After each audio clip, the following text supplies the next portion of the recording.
Hey guys, Youngblood with you for the 85th episode of the Inbox, starting off with a question from Prompt. From playing Star Marine, I've noticed that the time to kill is very quick. In the PU, I want to play as a smuggler thief because my role, I will probably use light or no armor at all. I won't actively engage in combat, but if I do, I don't want to die instantly in a fight. Will the time to kill change in the PU, or will it stay around where it is right now? So it's going to be interesting because what you have in Star Marine isn't necessarily going to be super representative because there's other factors. You know, there's going to be different types of armor that are going to have an impact on the amount of damage that you can take. But there's also a lot more that needs to be done to the impact wounds have on your body.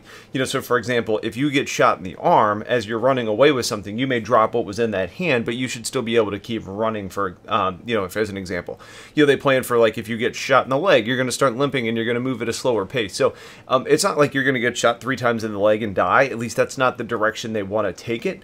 But running with no or light armor is going to have a higher risk, though you'll be faster. You're going to be taking, you know, more damage with each round that ends up hitting you. So I don't think time to kill necessarily is going to change. I think what is going to change is the impact the location of the wounds is going to have on you, and that's kind of the adjustment. But it's not going to be like a you know, like an arcadey type of game. Like you're not going to be able to survive a whole lot of bullet shots. So armor is important. Rod1984 says, okay, I've got a freaking question.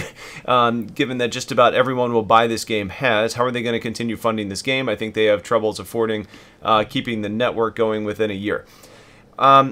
Well, I mean, there's a lot of things that are going to keep it going. I mean, one, I don't think we've seen even a fraction of the people, well, probably a fraction, but we haven't seen a large number of people that are going to end up purchasing this game. Because ultimately what we look at is, and we say is, okay, there's a lot of people out there that don't have the exposure to it, or they haven't really followed it, or they're keeping an eye on it and making sure that it's not just some, you know, vaporware type of scam. But once we actually get in game and start showing people what this game is all about, you're going to see a lot of people that end up coming into this. I think you're also going to see the different campaigns coming up for sale. So right now, you know, if you got in early enough, you got a package that includes the Star Citizen multiplayer portion, and you have Squadron 42. Otherwise, you had to buy it alone. Coming up next, Episode 2, Episode 3, if they get to 4 and 5 or 6, whatever, those are going to be things where, you know, you have to buy those additionally. That's not included with what we have. So that's going to continue to generate funding. I still also think there's a possibility that those additional episodes end up on console at some point. And I know that's kind of a controversial topic, but whatever. But if that does happen, that's another large you know, income source. Cosmetics can be used. There's a lot of things that they can do that will end up helping them keep things going. Nuclear says, hey Youngblood, do you know what role, if any, our hangars will take in 3.0? I look forward to having them feel somewhat linked to the PU, but not sure if that's in the plans. What's your take on this? I would like that too. They are not in 3.0 going to be connected to anything. It's basically the same thing they are today, kind of a viewing gallery for your ships. Eventually, we'll get to the point to where you can start in your hangar and you can take off and you'll end up being in a city and fly into space and all that good stuff, but that's not what we have today. Any news from CIG on when we should receive updated, larger, roomier versions of the hangars? The current versions are small and don't reflect the hangar upgrade pictures found in the store website at all. Those hangars process should be able to let add-ons. Okay, so I don't know how much extra work is going to be put into the hangars. I think what we'll see is you're going to notice that the additional bays are going to be opened up again. They were kind of locked down initially, but eventually you're going to need to have enough space for all of your ships, right? So that's going to be opened up. But the overall cosmetics, it's already been through its rework. So you shouldn't really expect them to change looks drastically again unless there's a gameplay reason to make that happen. Spine Cricket says, question, in the future, the derelicts or wrecks we find would be able to be repaired to put them in Spaceborne again for our own use? Yeah, so basically, if you find a derelict, there's 2 different things you can do with it. You can reclaim it and basically just scrap it, or you can end up repairing it and then end up flying it. Basically, what you're going to have to do is you're going to have to look at it and say, is it worth the time and cost that it would take to fix this ship to get it flyable, or should I just scrap it and use the component, like sell off the components and use the metal and those types of things? So I think the level of damage it sustained is going to be the real indicator for you there, and that's how you're going to kind of make your decision. But yeah, you'll absolutely be able to fix up ships again. Average Snowflake says, question, do you think there will be any service that you can call to repair your ship or pick you up if you crash landed on your new ship?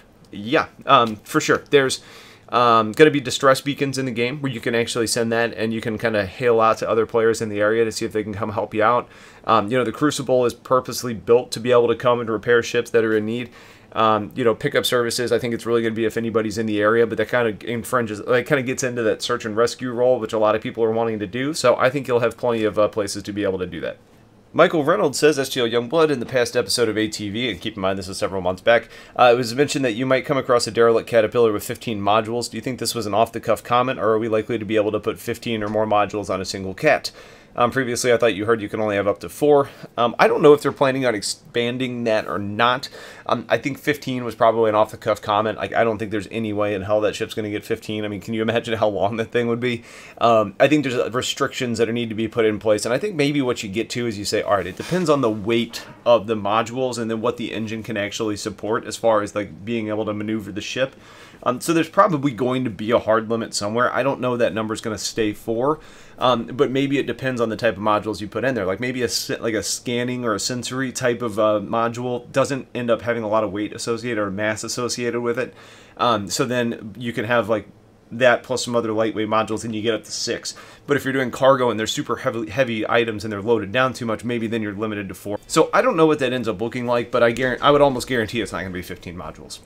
And our last 2 questions are patron questions, starting off with one from James asking, do you think we'll ever see a gun-based Corvette, something Polaris-sized with capital class weapons instead of torpedoes? I would say it's likely going to be a no for that. You know, anything's a possibility. And keep in mind, you know, the Polaris isn't a slouch when it comes to its guns either. I mean, outside of the, 28 torpedoes that it has, it also has 5 turrets that have 2 size 4 weapons on it. So you're talking about 10 size 4 weapons. Now, you're probably not going to be able to get all of those on target at the same time, but that's quite a bit of firepower that's actually associated with it.